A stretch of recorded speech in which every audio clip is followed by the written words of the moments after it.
李长寿个人比较倾向于道祖说的就是实情，毕竟像他这般从地球老家飘来的生灵，思想一个比一个复杂。从这个角度去分析，那盘古神的意志残念必然与浪前辈没有任何关联，不然红军道祖绝对不会让他这个有可能放浪前辈一马的后稳出手。3个月的时间，根据有限的讯息分析出这些，李长寿不知薅掉了多少头发。幸好此时我已经找到了解决之法，告老师。老老实实跪在密室中供奉的太清画像前，李长寿呼喊一声：弟子请老师赐下宝塔。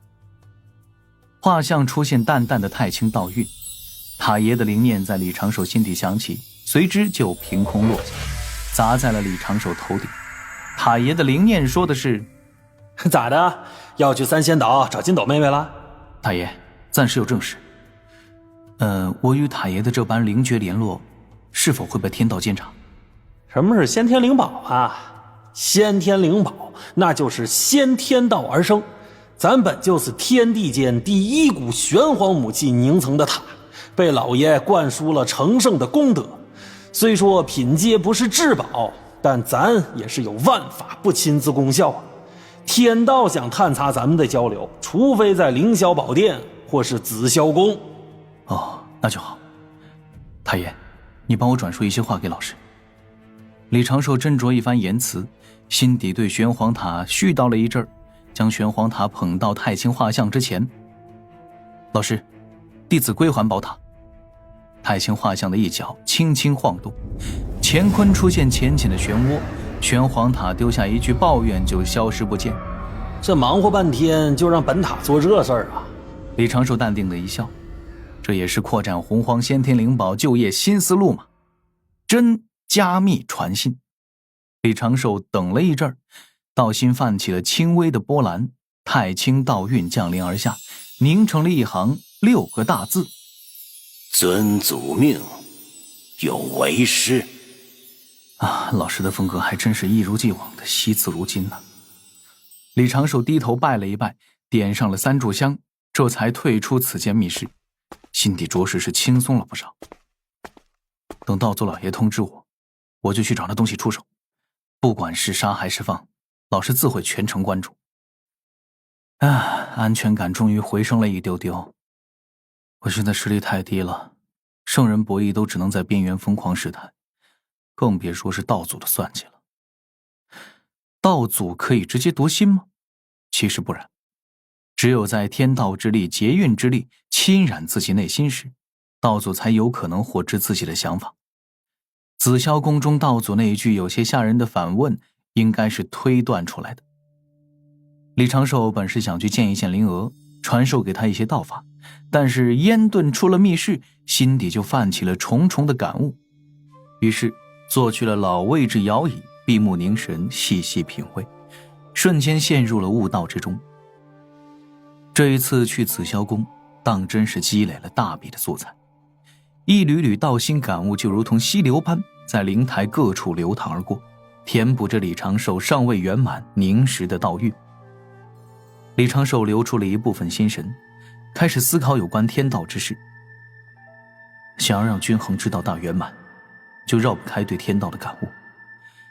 天道的存在本身就是玄之又玄，妙中之妙。大道交织，盘古意志共鸣，此时天道的组成也算是十分清晰了。众生意志与大道共鸣形成的天道本身，这是第一部分，天道主体。曾经与我有过面对面对峙的天道意志大劫化身，这是第二部分，也可以看作是天道主体的分支，但比较特殊。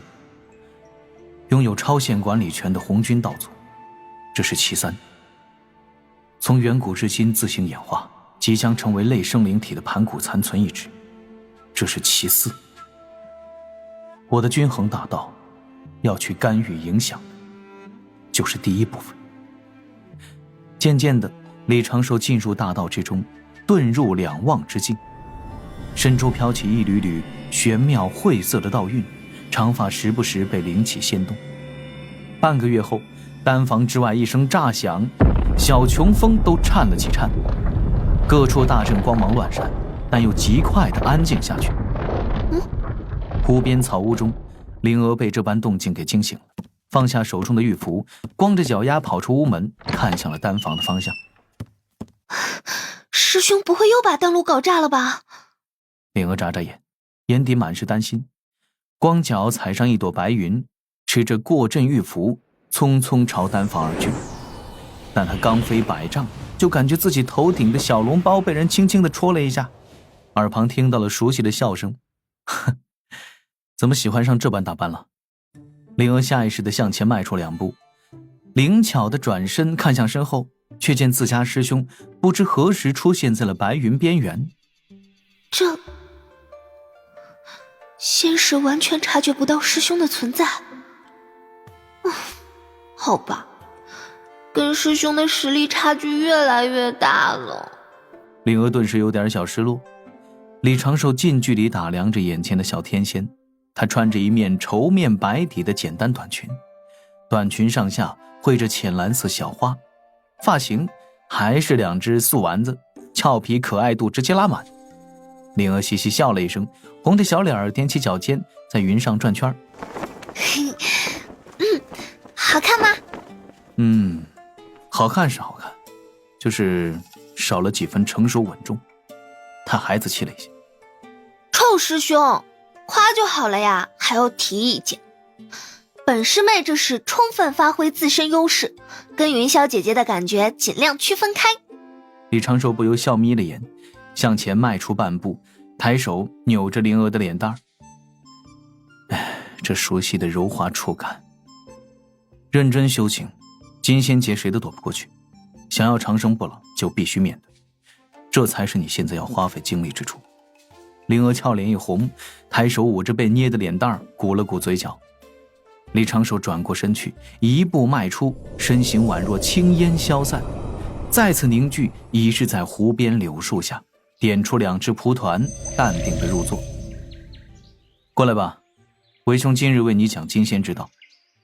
仙盟之事，以后你不必多操劳，我近期已经有了足够的精力，会亲自盯着他们。敖乙灵珠子距离金仙劫已是不远，你可莫要懈怠，被他们落下太远。灵娥颇为认真的点点头，脚尖一点，飘飞而下，拉了拉蒲团，挨着自己师兄坐下，眼底泛起了几分斗志。李长寿吐了一口清气，开讲太清无为长生道。朵朵青莲的虚影在他嘴边凝成，落在灵娥身周盘旋。讲道过程中，李长寿的目光注视着小湖对岸的那一座人造峰头，心底也泛起了少许与讲道无关的念头。此前为了给灵力做一件合适的衣物，让灵娥费尽了心思。稍后我还要去兜率宫拜见老君，看看小鹿神枪是否炼制完成，到时也可拜请老君为兄灵力做一套大小如意的衣物。杨戬的3尖2刃枪也要提上日程了，估计也是要麻烦老君。降服神蛟直接化作神兵这种事，也就忽悠忽悠凡人，但凡有点仙理知识的都知道，那必然是神兵先化作3头神蛟，神蛟与杨戬激战的过程，就是杨戬驯服这把神兵的过程。仔细想想，有我这般操心各处事务的弟子，老君也是不得安生啊。玉泉山玉鼎真人洞府，李长寿为灵娥讲道时，太乙真人、玉鼎真人、黄龙真人正与一位稀客在洞府中的石桌上相聚饮酒。前2年刚经历了一次圆满历练的杨戬，此刻正在后山与灵珠子切磋战技。杨戬上次历练，最终得了一滴共工祖屋本源精血。时至今日，他虽然未能将精血完全炼化，实力却是已经不容小觑，不用灵珠子再特意相让。这也让修行了这么久的灵珠子心底多多少少有些郁闷，近来不断强化自己肉身的修行。杨禅坐在不远处的树杈上，小脸红扑扑的，不断晃动着脚丫，心情似是颇为不错。目睹此景的12金仙仙手广成子发出一声感慨：两位师侄当真不错，假以时日，必是咱们阐教的顶梁柱。玉鼎真人低声道：大师兄谬赞了。太乙真人却是嗤的一笑，言道：实力不实力的另谈，我这宝贝徒儿可是被长庚师弟格外器重。最近开始蓄胡子，尝试新造型的黄龙真人闻言不由抚须大笑：师弟你玩笑了，长庚师弟器重灵珠子与否，也无关灵珠子师侄修行嘛。不，太乙真人端着酒樽连连摇头：若非如此，大师兄今日怎么会找来此地？广成子在旁含笑不语。黄龙真人尴尬一笑，又问：大师兄，紫霄宫中到底发生了何事？为何老师回来后就命咱们不要乱去南州走动啊？广成子收敛笑意，叹道：当日情形也是一言难尽，此事莫要多问，那关系到道门安稳，关系到三教安宁。封神大劫之事已渐渐明朗，天庭为主导，天庭玉帝师叔与长庚师弟是最为关键的两个人物。今日为兄来此，便是想请你们三个与长庚相熟的，去长庚那里探探口风。恐怕无用。不错，大师兄，你莫不是想让咱们去跟云霄仙子争长庚？此事非同小可，须得慎重以待，莫要儿戏之言。可如此一来，咱们岂不是利用了与长庚之间的交情？长庚何等聪明，所以说只是去探探口风，并非是强迫长庚在两教之间做出取舍，而是要长庚知道，若是长庚后面要针对西方教，咱们阐教也可适度出手，仅此而已。仅此而已。你们自是不知，为兄在紫霄宫见到了什么？见到了什么？我们几个绝不会外泄。见到了。广成子本是想开口，又想到了老师的叮嘱，随之轻笑了一声：最意外的便是见到了长庚的小半屁股蛋儿。就听噗的一声，太乙真人一口鲜酿喷了玉鼎真人满脸，黄龙真人双目瞪圆，一阵震惊无言。广成子轻笑了几声，简单的描述了一下道祖痛打李长庚的画面，三位真人表情异常的精彩。而同样的故事在不同的人口中讲出来，总会有不同的效果。同一时刻的三仙岛上，截教内外门八大弟子近乎齐聚，多宝道人坐在凉亭主位中，也在讲相同的故事，但是比广成子讲的要绘声绘色的多。你们猜怎么着？师祖手中紫霄天罚鞭一甩，长庚顿时被打飞了3丈多高，然后就见电光闪烁，雷霆齐战，将长庚打得浮空无法落下。那场面，天罚之力无比锐利，雷霆炸裂之声不绝于耳。你们当这是师祖看长庚不顺眼？左侧坐着的琼霄、碧霄、龟灵圣母齐齐点头，右侧坐着的云霄、金灵圣母赵公明满是关切。多宝道人得意一笑，双手对着侧上方拱了拱，喘一口气儿，继续道：非也，非也，道祖这是在对西方教言说，长庚才是他器重的亲徒孙。那天罚鞭啊，虽然吓人，但那只是徒有威势。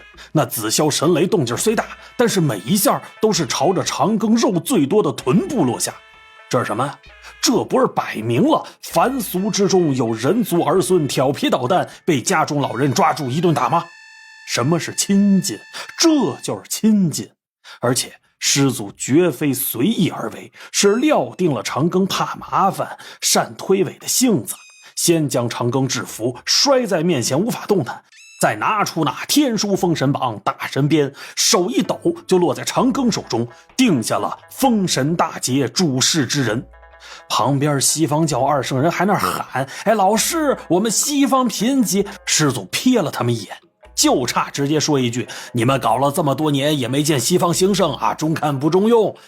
当然，师祖照顾西方教2位圣人老爷的面皮，笑着说：咱年纪大了，手有点抖，看来此物与长庚有缘。那是说完就走，毫不逗留，就这般定下了长庚主持封神大捷的名义。多宝道人长长的呼了一口气，侧旁几个师弟师妹接连称善，对这般结果自是颇为欢喜。随后多宝道人看向那端庄秀雅的云霄仙子，笑道：哎呀，为兄说了这么多，其实就为了问一句，师妹，你准备何时去见长庚啊？云霄秀眉轻皱，正色道：我与他不过数十年未见，为何要着急相见？多宝道人顿时语塞，2只颇为圆润的手掌摆了几下，支支吾吾了半天才憋出一句：这不是你难道就不想他吗？云霄的俏脸飞过少许红晕，站起身来，别过身去，下意识就要辩驳几句，但是他正视本心，体会真性，不由轻轻抿起薄唇，轻声道：我自是想与他多见，只不过如今大劫降临，他主持大劫之事，见了之后又怕他有所偏倚，误了自身。师妹此言差矣。多宝道人站起身来，笑道：大劫是大劫，道侣之事是道侣之事，这本就不可混为一谈。师妹呀，你找不到由头去找长庚，为兄帮你准备好了，给。言说中，多宝道人在袖中取出了一枚玉符，一把3寸长的袖珍仙剑递给了云霄仙子。